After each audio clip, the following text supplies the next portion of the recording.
सांगा. सध्या ह्या महाराष्ट्रामध्ये नेमकं चाललंय काय तुमच्या नजरेतून?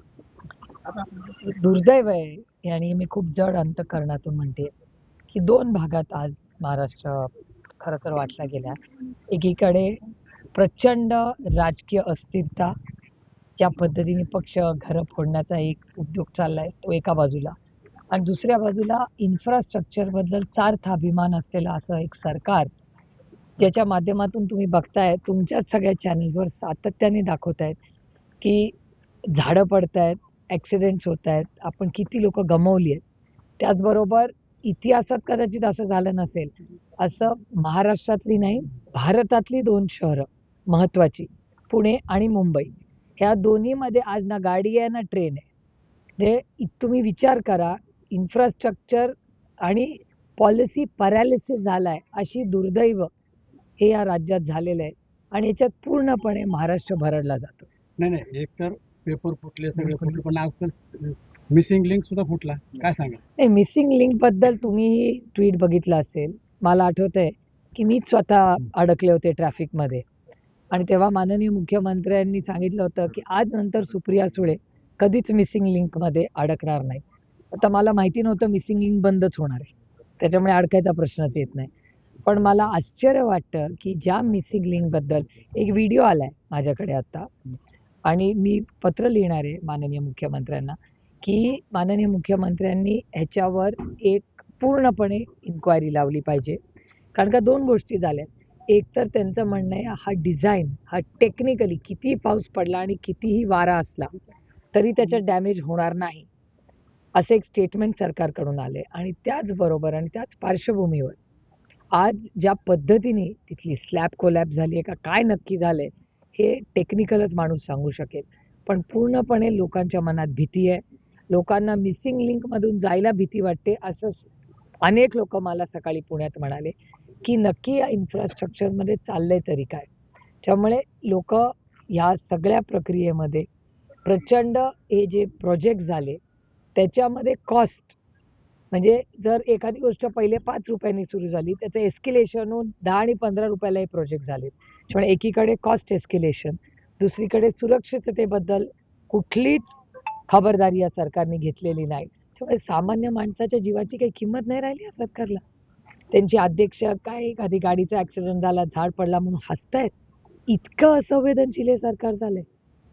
तर यावरूनच मुख्यमंत्री देवेंद्र फडणवीस असं म्हणतात, त्यावेळी सकाळी तुम्ही मीडियाला स्टेटमेंट केलं आणि त्यावर 12 वाजता मुख्यमंत्री बोलले. ते असं म्हणतात की ज्यांनी आयुष्यात कधी पूलच बांधला नाही किंवा साधा एक पूल सुद्धा त्यांना बांधता आला नाही, आणि ज्यांच्या पक्षानं महाराष्ट्राचा सत्यानाश केला, त्यांना आम्ही काय उत्तर देऊ? हो, पण ते माझ्याबद्दल नाहीच आहे. पुण्यात सगळ्यात जास्त पूल राष्ट्रवादी काँग्रेस पक्षाने बांधलेत, आणि महाराष्ट्रातले सगळे, वाशीला जाऊन बघा ना, वाशीचे जे पूल आहेत, जुनी सगळी 70 वर्षाचा हिशोब काढा, जे काही महाराष्ट्रात पूल झाले ते काँग्रेस राष्ट्रवादीनेच केले ना. त्याच्यामुळे तो मला टोला नाहीये. तो त्यांनी कुणाला टोला मारला त्यांना जाऊन विचारा. 2 दिवसापूर्वी कालच एक मुख्यमंत्र्यांचं वक्तव्य होतं रस्त्याबद्दल, एकंदर 2 खड्डे पडले. कसं बघता ते वक्तव्य? मला आश्चर्य वाटतंय, कारण का देवेंद्रजी हे अतिशय संवेदनशील मुख्यमंत्री म्हणून त्यांच्याकडे आम्ही पाहतो. त्यामुळे ज्या पद्धतीने या मिसिंग लिंकच्या ज्या घटना झाल्यात ह्या धक्कादायक आहेत. म्हणजे भारतीय जनता पक्षाचे मुंबईचे अध्यक्ष ज्या पद्धतीने, क्रूर पद्धतीने त्यांनी एका मृताची थट्टा केली, त्यांना ते हास्यास्पद वाटतं. की हा चेहरा कुठल्याही व्यक्तीचा हा धक्कादायक, आणि भारतीय जनता पक्ष अति एक सुसंस्कृत पक्ष होता.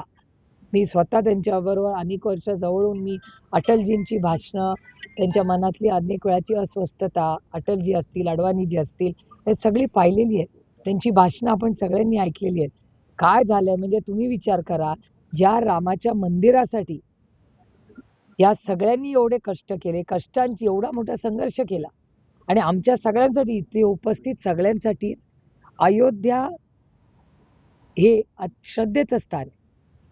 किंवा मध्य प्रदेशमध्ये झालेला भ्रष्टाचार, उज्जैन आणि अयोध्या हे आपल्या सगळ्यांसाठीच श्रद्धेचं स्थान आहे.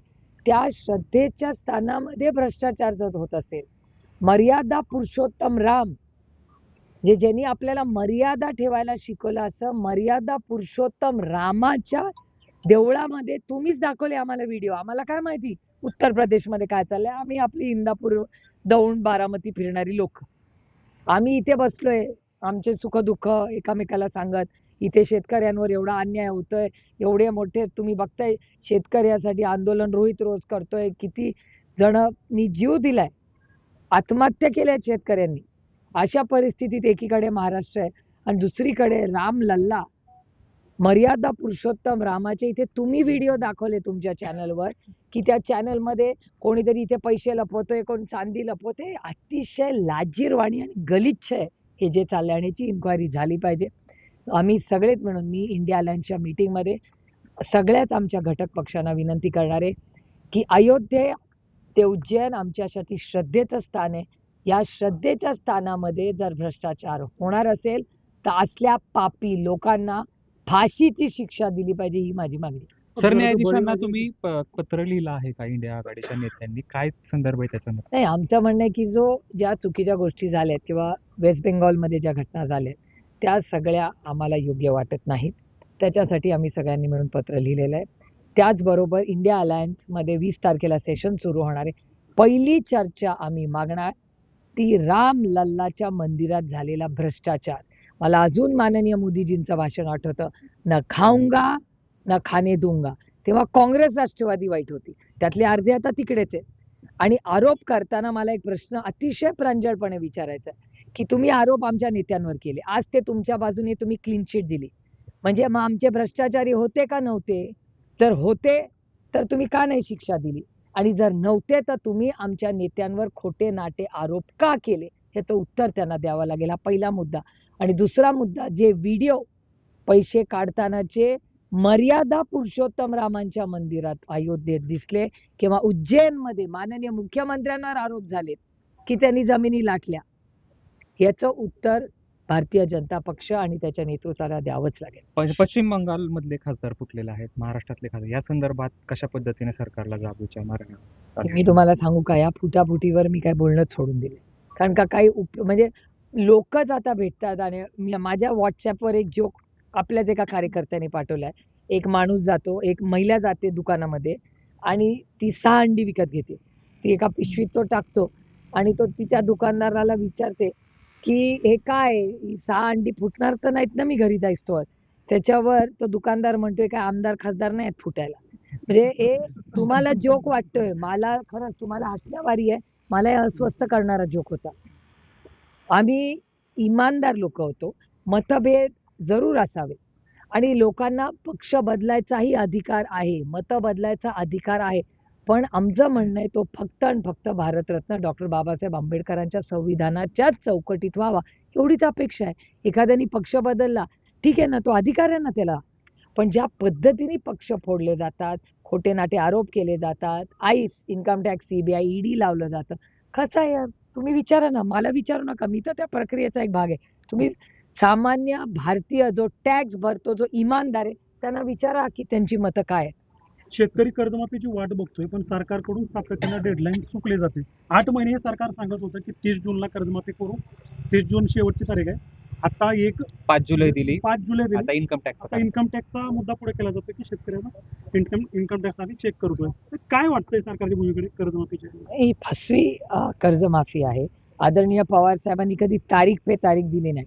मनमोहन सिंग साहेबांच्या सरकारमध्ये आदरणीय पवार साहेबांनी 70,000 कोटी रुपयाची कर्जमाफी सरसकट केली होती. आता ह्यांना एवढं काय करायला मला सांगा. लाडकी बहीण योजनेमध्ये आता KYC सांगतात. लाडकी बहीण योजनेमध्ये 80 लाख ते 1 कोटी महिलांचे पैसे बंद केले. कोणी याचं उत्तर देऊ शकेल का? आमच्या मनमोहन सिंग साहेबांच्या सरकारने गाव, वाडी, वस्तीपर्यंत दिले की नाही आधार कार्ड? सगळ्यांना मिळाले ना? मग KYC लिंक करायला काय अडचण आहे? जनधन योजना केली ना, ती पण मनमोहन सिंग साहेबांची आहे. जनधन योजना जर गावापर्यंत पोहोचू शकते तर लाडकी बहीण योजना का नाही पोहोचू शकत? यांना द्यायचेच नाहीत पैसे. इलेक्शन आले की पैसे द्यायचे, इलेक्शन संपलं की यांचं खरं रूप दिसतं. वारी आलेली आहे, मोठा पाऊस जो आहे तो पडतोय, इंद्रायणी दुतडी वाहून वाहतीये. आव्हान केलं जातंय की जिथं आहे तिथंच थांबा, आळंदीत येऊ नका. प्रशासनाशी या संदर्भात काय बोलणं झालंय? नाही, प्रशासनाशी आम्ही सकाळपासून कॉन्टॅक्टमध्येच आहोत. कारण का ज्या पद्धतीने मुंबई पुण्याचा रस्ता बंद आहे, अनेक ठिकाणी पाणी आहे, झाडं पडली आहेत, लोकांचे ॲक्सिडेंट होत आहेत, लोकं गेली आहेत त्याच्यामुळे. त्यामुळे ही सगळी परिस्थिती अतिशय गंभीर महाराष्ट्रात झाली आहे. आमची विनम्र विनंती आहे महाराष्ट्राच्या माननीय मुख्यमंत्र्यांना की त्यांनी ह्याच्यात इमर्जन्सी मीटिंग बोलवावी आणि सगळे कलेक्टर, कमिशनर या सगळ्यांना त्यांनी सांगितलं पाहिजे की काय काय स्टेप सगळ्यांनी मिळून घेतले पाहिजे आणि हे राजकारण करायची वेळ नाही.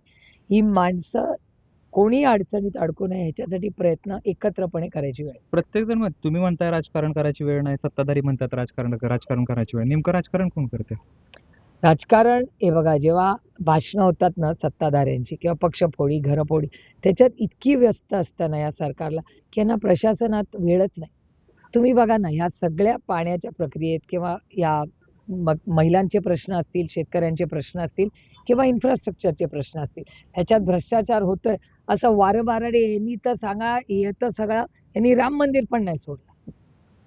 म्हणजे जर प्रभू रामाला हे सोडू शकत नाही, ज्यांना केंद्रबिंदू ठेवून हे सत्तेत आले, ज्याच्यावर आपली श्रद्धा आहे, त्यालाच हे लोकांनी जर भ्रष्टाचारात एवढं केलं, अपमान केला, बाकीच्यांचं काय हो? थँक्यू.